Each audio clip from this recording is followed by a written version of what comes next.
अब मैंने क्या बताया, अपभ्रंश भी क्या है, एक भाषा ही है, और यह अपभ्रंश 1000 ईस्वी के आसपास लगभग 7 भागों में टूटा था। ठीक है ना। चलो अब यहां पर लिखो, अपभ्रंश भाषा, अपभ्रंश भाषा 1000 ईस्वी में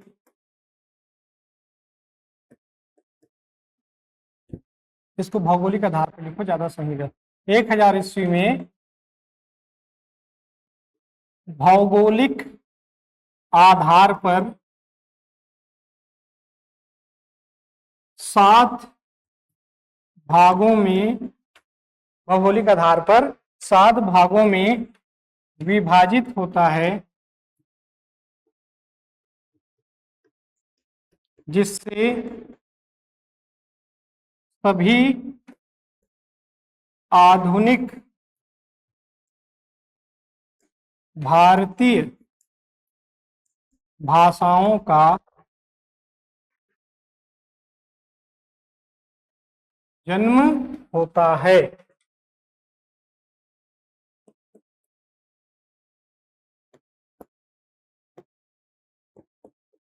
जन्म होता है।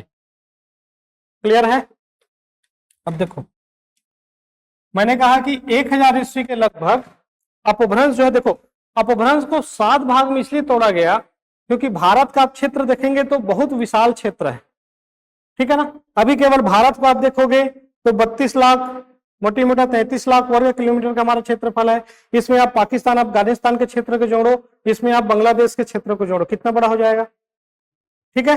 अब इतने बड़े क्षेत्र में स्वाभाविक है अगर एक कोई भाषा बोली जा रही है तो वो 100 साल, 200 साल, 5 साल में उसके उच्चारण बदल जाएगा और एक अलग भाषा का रूप ले लेगी। और इसे ही भौगोलिक और क्षेत्रीय आधार पर, इसी कारण से अपभ्रंश को 7 भागों में भाषाविदों ने बांटा। अब वो 7 भाग कौन कौन से हैं उसको अपन देखेंगे, और इससे कौन से भारतीय भाषाओं का जन्म हुआ है उसको अपन देखेंगे। तो सबसे जो पहला विभाजन है इसको अपन लिखेंगे, पहला पॉइंट, और इसमें लिखना सौरसेनी। ये पहला आपका अपभ्रंश है, आप पूरा लिख लेना, सौरसेनी अपभ्रंश। दूसरे क्रम के आपका जो अपभ्रंश है वो है मागधी। तीसरे क्रम पे जो आपका अपभ्रंश है वो है अर्ध मागधी। चौथे क्रम पे जो आपका अपभ्रंश है वो है पैसाची। पांचवें में आपका आ जाएगा ब्राचर। छठवें में आ जाएगा खस, और सातवें में आ जाएगा महाराष्ट्री। 3 4, ये हो गया 5 6 7। कितने भागों में टूट गया अपभ्रंश? 7 भागों में। कब टूटा ये? 1000 ईस्वी के आसपास। अब मैंने कहा कि यही वह समय था जहां आधुनिक भारतीय भाषाएं, सभी कहने का मतलब है जो नॉर्थ इंडिया में बोली जाती हैं। साउथ इंडिया की भाषाओं का थोड़ा सा डेवलपमेंट अलग रहा है। नॉर्थ इंडिया की सभी भाषा यहां देखने को मिल जाएगी, और कुछ हद तक मिडिल इंडिया। ठीक है ना। अब देखो एक एक की अपन बात कर लेते हैं। सौरसेनी अपभ्रंश, और सौरसेनी अपभ्रंश से जो विकसित हुई है कौन सा, क्या उसको नाम देते हैं अपन? तो सौरसेनी अपभ्रंश से जो बनने वाली भाषा है उसको कहा जाता है पश्चिमी हिंदी। और इस पश्चिमी हिंदी में 2 प्रमुख भाषा है, एक राजस्थानी और एक क्या है, नीचे लिख देता हूं इसको, जगह फिर कम पड़ जाएगा। एक है आपका, बताओ, गुजराती। ये क्लियर हो गया पहला। दूसरे नंबर पे देखो मागधी। मागधी अर्थात मगध के क्षेत्र में जो बोली जाने वाली अपभ्रंश भाषा थी उससे विकसित। और मागधी को अपन किस नाम से जानते हैं? बिहारी हिंदी के नाम से। अर्थात बिहार और बिहार के आसपास जो हिंदी का रूप प्रचलित है, जो हिंदी बोली जाती है, उसको कहते हैं बिहारी हिंदी। इसमें कई सारे लैंग्वेज हैं। ठीक है ना। एक तो आ जाएगा आपका बिहारी, बिहार के क्षेत्र में, दूसरा है असमिया, असम, एक है आपका बांग्ला, बंगाल, और एक है उड़िया, उड़ीसा, और मैथिली, संथाली वगैरह भी इसी से निकला है। ठीक है ना। अगला देखो अर्धमागधी, और अर्धमागधी को क्या कहा गया है? अर्धमागधी को कहा गया है, जॉर्ज ग्रियर्सन ने पूर्वी हिंदी का नाम दिया है, और पूर्वी हिंदी को ही जॉर्ज ग्रियर्सन ने कहा है भाषा का नहीं बोली का ये वर्ग है। बाकी भाषा के वर्ग हैं, भाषा का विभाजन है।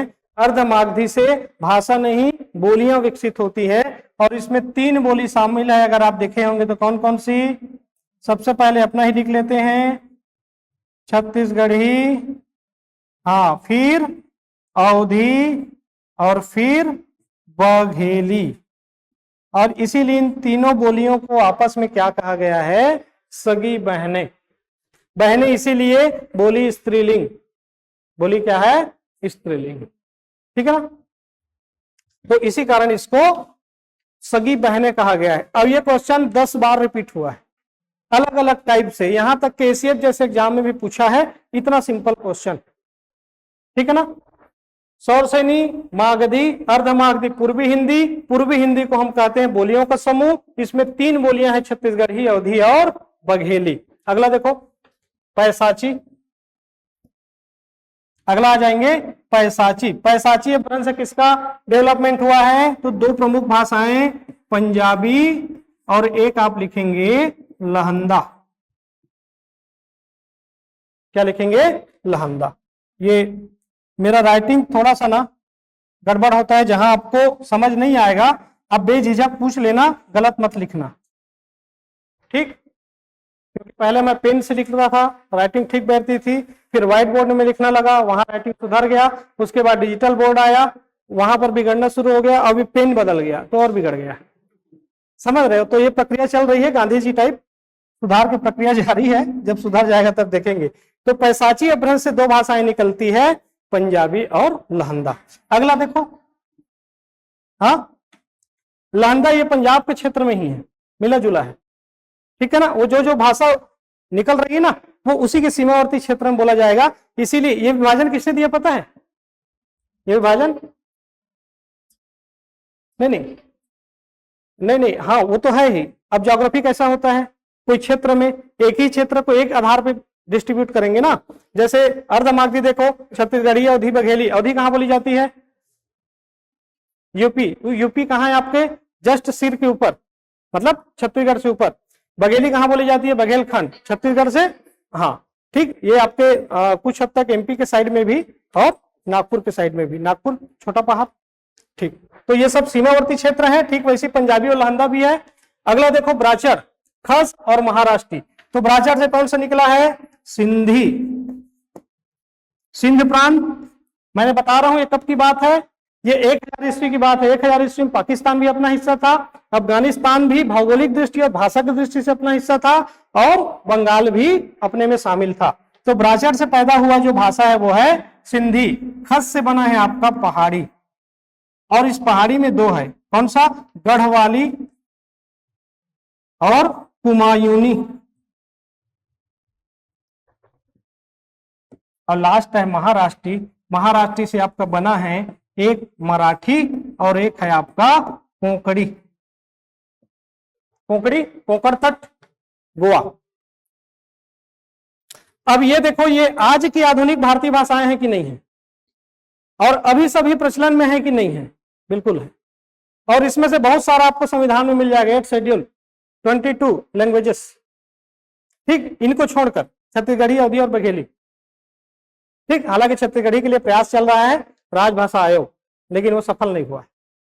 हो जाएगा धीरे से। ठीक, ये क्लासिफिकेशन देने वाला सबसे पहला व्यक्ति था अब्राहम जॉर्ज ग्रियर्सन।